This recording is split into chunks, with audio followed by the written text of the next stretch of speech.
Sir, पश्चिम बंगाल में चुनाव हो रहे हैं, तारीख भी आ गई है, क्या लगता है आपको? बड़ा वहाँ धींगा मस्ती चल रही है, बड़ा कुछ चल रहा है। अभी स्पीकर चुने जाने के बाद मैंने एक बात कही है, मैं न इस दल का हूँ न उस दल का हूँ। दोनों दलों के लिए विधानसभा के भीतर उनके हितों, उनके विशेषाधिकारों के संरक्षण करने की जिम्मेदारी मिली है, इसलिए दल वाला सवाल मुझसे न पूछे तो ज़्यादा बेहतर। सर, मध्य प्रदेश में दिग्विजय सिंह जी ने अभी हाल ही में निर्वाचन आयोग से मुलाकात की है। उन्होंने कहा है कि ईवीएम से चुनाव ना कराएं, बैलेट पेपर से कराएं। तो एज ए विधानसभा अध्यक्ष होने के नाते आपको क्या लगता है? ईवीएम के सवाल है। विधानसभा अध्यक्ष होने के नाते, विधायक होने के नाते, चुनाव लड़ने के नाते मैं चारों तरफ से ये कहता हूँ कि ईवीएम से ही वोट हो, न केवल स्पीकर होने के नाते। मैं भी तो चुनाव लड़ता हूँ, विधायक का चुनाव लड़ता तभी स्पीकर हुआ, तो मैं चुनाव लड़ता हूँ।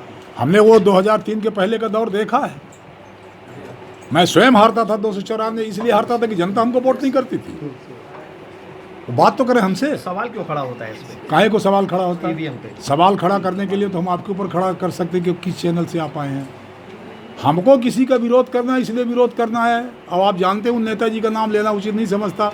वो तो ये है कि भारतीय जनता पार्टी की सरकार ने, मोदी ने, शिवराज ने कुछ कर दिया तो उसका विरोध करना। तो दूसरा सवाल ये है, आप समझिए, सवाल ये है कि यदि ईवीएम से वो जीतते हैं, राजस्थान में तो किसी ने विरोध नहीं किया, सरकार कांग्रेस की बन गई ना, कहाँ विरोध किया? आपके दिल्ली में उनकी आप पार्टी की बन गई सरकार, तो कहाँ विरोध किया? नहीं किया ना। अब पुडुचेरी में उनकी बन गई कांग्रेस की, तो कहाँ विरोध किया? किसी ने नहीं किया। बंगाल में ममता की बन गई, तो कहाँ विरोध किया? वो ईवीएम का विरोध तब है जब किसी तरह से जनता अपना आशीर्वाद दे करके भारतीय जनता पार्टी को जिता दे, तब ईवीएम गड़बड़। और उसी ईवीएम से उनका नाम निकले। अच्छा, यहाँ 99 कैसे जीत गए? ईवीएम इतनी गड़बड़ थी। 114 कैसे जीत गए? इसीलिए क्यों खड़ा करते हैं वो, जब ऐसा है? भाई 114 जीत गए तो उस समय कहना चाहिए था कि इस रिजल्ट को हम नहीं मानते। और पंजाब भी जीत गए। पंजाब तो छोड़ दिया, मैं मध्य प्रदेश की बात करता हूँ। 18 में जब वो 114 जीत गए, हम 109 जीते, तो उनको कहना चाहिए कि नहीं, ये ईवीएम से है इसलिए इस रिजल्ट को हम नहीं मानते, इसको रद्द करो, फिर चुनाव कराओ बैलेट से। तब क्यों नहीं कहा? मान ली सरकार जब तक चला है तब तक नहीं कहा, सरकार जब गिर गई तभी ईवीएम। फिर एक सवाल और है, 17 साल बाद बिंद को एक नेतृत्व मिला है विधानसभा अध्यक्ष का, तो क्या अपेक्षा करे बिंद आपसे? क्योंकि आपकी ही पार्टी के विधायक एक बिंद प्रदेश बनाने की मांग कर रहे हैं और 17 साल बाद नेतृत्व मिला है, तो क्या अपेक्षा करे बिंद आपसे? नहीं, बिंद प्रदेश को नेतृत्व 17 साल बाद मिला, मैं इससे सहमत नहीं। 2003 में जब भारतीय जनता पार्टी की सरकार बनी तो पहले मंत्री कौन? रमाकांत तिवारी। नहीं, हम विधानसभा अध्यक्ष की सर बात कर रहे हैं। अध्यक्ष का आवश्यक थोड़ी कि अध्यक्ष से ही नेतृत्व होना है। अध्यक्ष तो बना करके और थोड़ा सा सीमा दायरा हो जाए। कहा जाने लगा है कि वो अध्यक्ष पद दे दिया बिंदु को, ताकि वो पृथक बिंदु का जो आंदोलन है, जो मांग है, वो ढीली पड़ जाए, वो कमजोर हो जाए। नहीं, किसी को एक जनता की कोई जेन्युइन मांग है तो किसी के अध्यक्ष बनने से थोड़ी कंट्रोल हो जाता है। हम अध्यक्ष हो जाए, चीफ मिनिस्टर हो जाए तो बंद हो जाएगा क्या? जनता की मांग होगी, खड़ी होगी, अपनी उसको कोई रोक नहीं सकता। पर मैं ऐसा समझता हूँ कि अभी जनता की मांग नहीं है। जनता की मांग आएगी, उसको हमारे स्पीकर बनने से नहीं रुकेगा, हमारे मंत्री बनने से नहीं रुकेगा, हमारा कुछ होने से कुछ नहीं रुकेगा। तो हम क्या माने, अगर बिंद क्षेत्र में जैसे आप विधानसभा अध्यक्ष बने बिंद क्षेत्र, तो बिंद नए ऊंचाइयों पर जाएगा? क्योंकि बहुत से ऐसे कार्य हैं जो रुके पड़े हुए हैं काफ़ी समय से। रुके हुए कार्यों को पूरा किया जाएगा। बिंद प्रदेश पूरी तरह से उपेक्षित था, ये हम कैसे मान लें?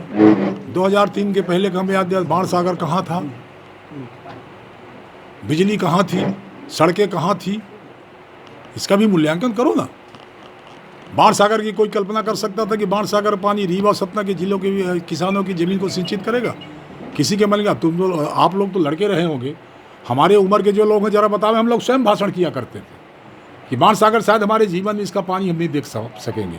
पर न केवल हमारी ये भारतीय जनता पार्टी की सरकार बनने के बाद वो पानी देखने का अवसर मिला, बल्कि खेतों में पानी पहुंचा करके रिकॉर्ड उत्पादन, पंजाब के बराबर का किसान उत्पादन रीवा के भीतर कर रहा, केवल बाण सागर के पानी के कारण। वो तो सही है सर, बाण सागर का सड़कों का आपका बरगी की जो बात है, बरगी के जो है उद्वहन सिंचाई की बात हो रही है, टनल नहीं बन पा रही है। आपकी सरकार के समय में जो है ऐसे ठेकेदार को ठेका दे दिया गया जिसके पास मशीनरी नहीं थी, और आज भी टनल पूरी नहीं हो पाई। ये बड़ा सवाल है। नहीं, उसका सरकार के समय ठेका तो टेंडर में आता है, सरकार सेलेक्टिव कंपनी को नहीं देती है, उसके नाम ऊपर जुर्माना भी लगाया गया था, सब लगाया ना एजेंसी के ऊपर, और जुर्माना के बाद फिर उसको दे दिया गया। नहीं, आप सुनिए, जुर्माना हम स्वतः समिति के अध्यक्ष थे, हमने स्वतः दौड़ा किया था एस्टीमेट कमेटी का चेयरमैन मैं था और प्राकलन समिति के उसके लोक लेखा समिति के कालू खेड़ा कांग्रेस के थे। हम दोनों ने संयुक्त रूप से दौरा किया था, उसी टनल को देखने गए थे। मौका मुआयना किया था। हाँ, खुद बहुत ही सत्यापन किया था, दिन भर रहे क्या वहाँ। महसूस हुआ था कि टनल बनाई जाए जबकि बगल में जगह है उस तालाब की? नहीं। उस तालाब को, छोटे से तालाब को बचाने के लिए सुरंग नहीं, बनाई। तालाब 12 किलोमीटर है। अभी वो टनल बनने के बाद यदि पहाड़ ऊपर से ले जाते तो ऊपर से जाकर के कम से कम 300 फीट नीचे जाना पड़ेगा। तो 300 फीट ओपन कैनाल को बनाना शायद संभव नहीं है, इसलिए टनल का सिस्टम है। ठीक, थैंक यू।